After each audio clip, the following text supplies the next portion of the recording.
Good morning, my dear brothers. Hope you are keeping fine and pray for the same. I am very happy to take a short course for you. As you know, our topic is discipleship. I am sure that it will be useful for you because as a third year philosophy student, you are going to finish one of the stages of the seminary formation. After that, you have to take a wise and serious decision. Jesus Christ constantly calls peoples of all nations to become his disciples. Large number of people all over the world responds to his call. We are also called by Jesus Christ. A study of the gospel description of discipleship will reveal to us its true nature and implications. It helps us to form a correct perspective about our own discipleship. So, in our course, we shall briefly reflect on several passages of the Gospel of Mark which deals with this theme. So, please read carefully the Gospel of Mark. Now, I will try to explain this theme basing on 5 points. Which are the 5 points? The first point is vocation, and second one is being with Jesus Christ, and third point is mission, and the fourth one is understanding, and the last is witnessing. Vocation, being with Jesus Christ, mission, understanding, and witnessing. So, first point, vocation, something about vocation. We can see vocation narratives in the Gospel of Mark. For example, Mark chapter 1, verse 16 to 18, or chapter 1, verse 18 to 20, or Gospel of Mark chapter 2, verse 14. I will read Mark chapter 1, verse 16 to 18.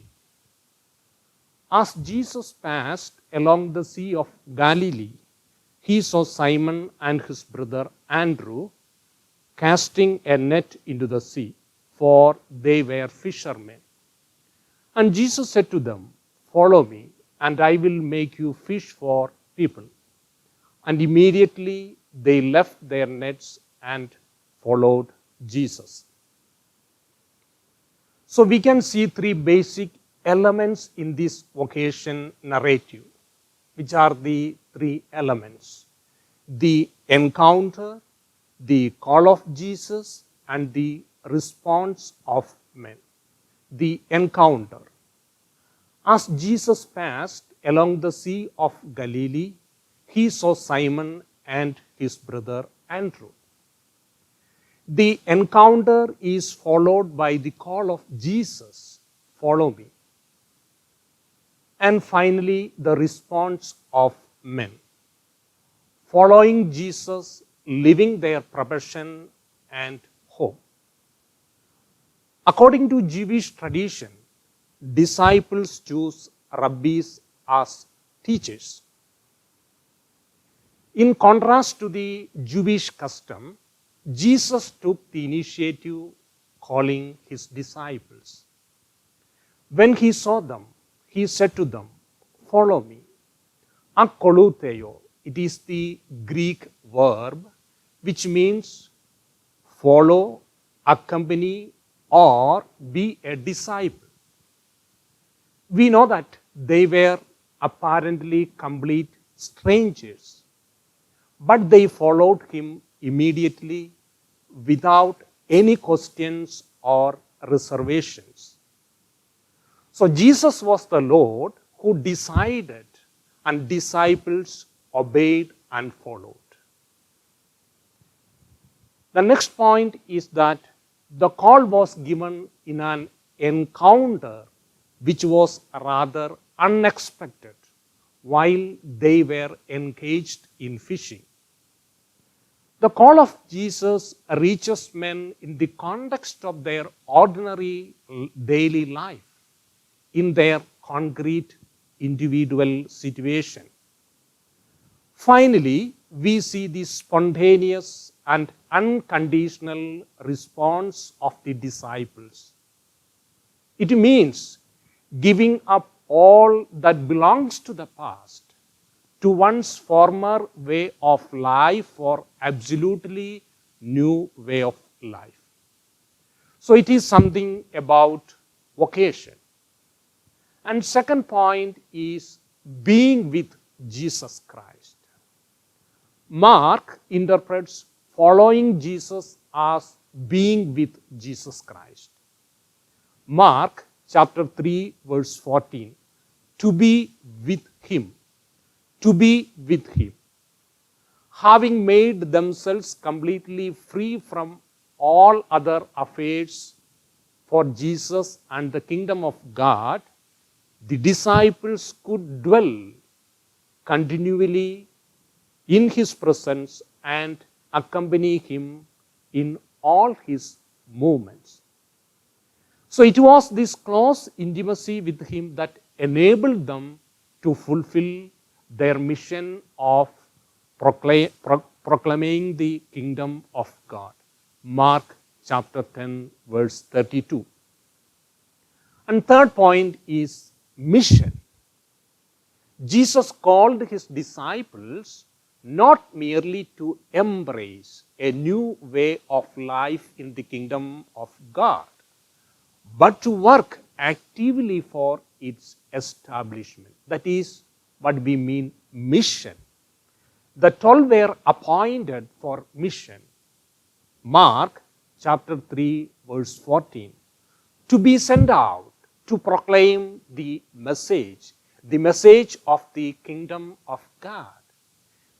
Being with Jesus is oriented to being sent out.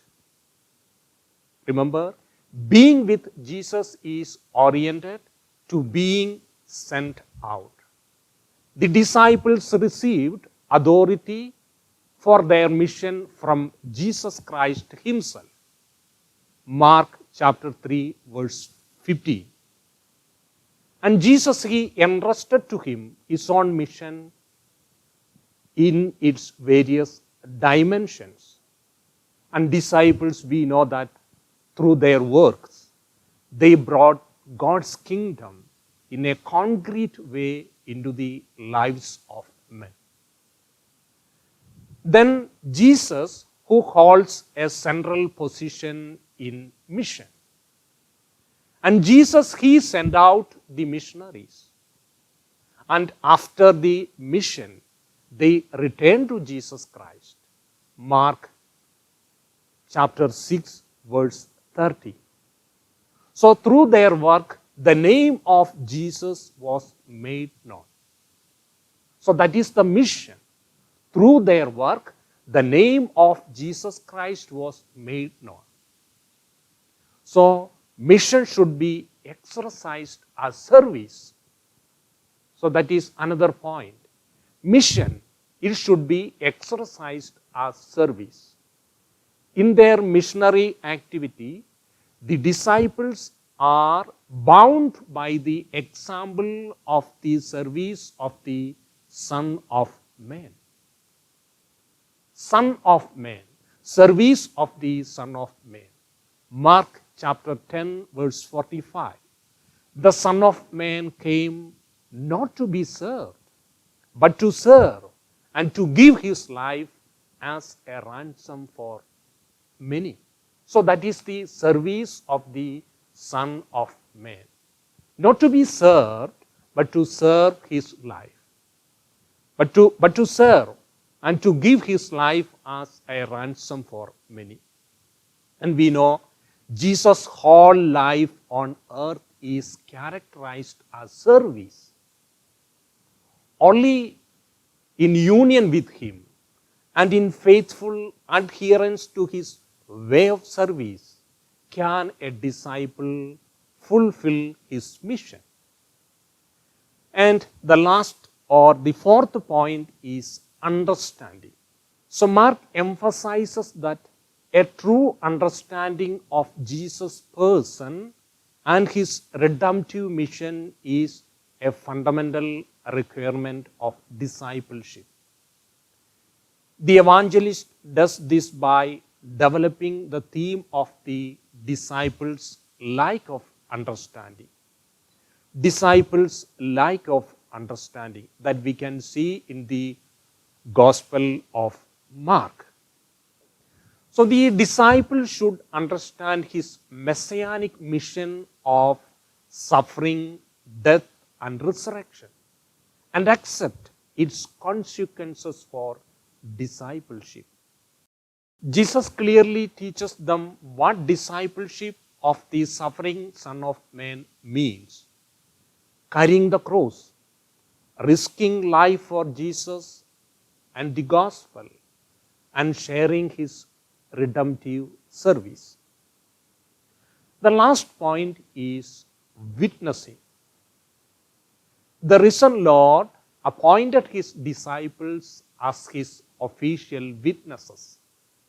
Acts of the Apostles, chapter 1, verse 8, we read, "You will be my witnesses to the ends of the earth." So the disciples constituted the immediate environment in which Jesus and his message were communicated. And they are the best traces he has left behind. So we have seen 5 points: vocation, being with Jesus Christ, mission, understanding, and witnessing. So these 5 points, these are the 5 elements of discipleship according to the Gospel of Mark. So as a conclusion, we can say, or we can reflect, response to vocation entails on us also sacrifice and renunciation as it did on the first disciples. What is important is to expose ourselves to the power of Jesus' call without caring for consequences. Being with Jesus is the fundamental aspect of discipleship also for us today. It means a personal union with Jesus and an experience of the kingdom of God in its various dimensions. So discipleship demands from us that we grow in understanding and faith in Jesus and his mission. We must overcome our blindness about ministry and reject our purely human thoughts, which create false images of Christ and the kingdom of God. We should learn to think the thoughts of God. Gospel of Mark, chapter 8, verse 33.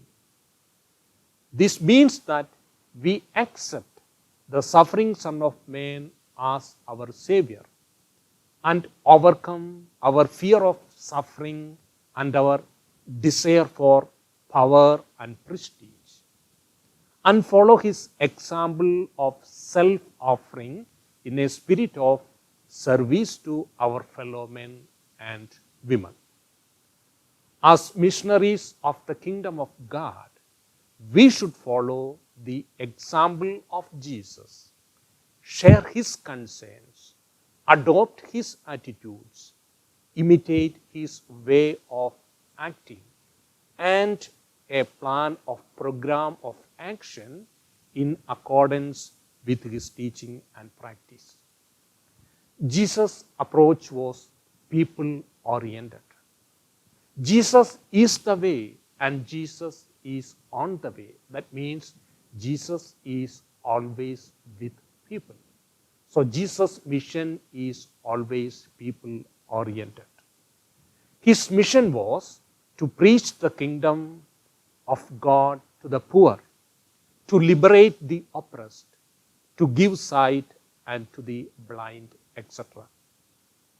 So to fulfill our function of witnessing, we should, like the apostles, encounter the risen Lord in a personal way, in moments of prayer, in the communion of believers, in hearing the word, in the scripture, and committing ourselves to the values of the kingdom of God. So it is the power of the Holy Spirit that will empower us to fulfill our mission as disciples of Jesus. So Holy Spirit, who always helps us to follow Jesus, to fulfill our mission, to witness Jesus as his disciples. So thank you very much. And I will send you soon the printed notes. And please read and try to understand its various implications. So you try to read the Gospel of Mark very carefully and understand the theme of discipleship basing on 5 points: vocation, being with Jesus Christ, mission, understanding, and witnessing. So thank you very much, and God bless you all.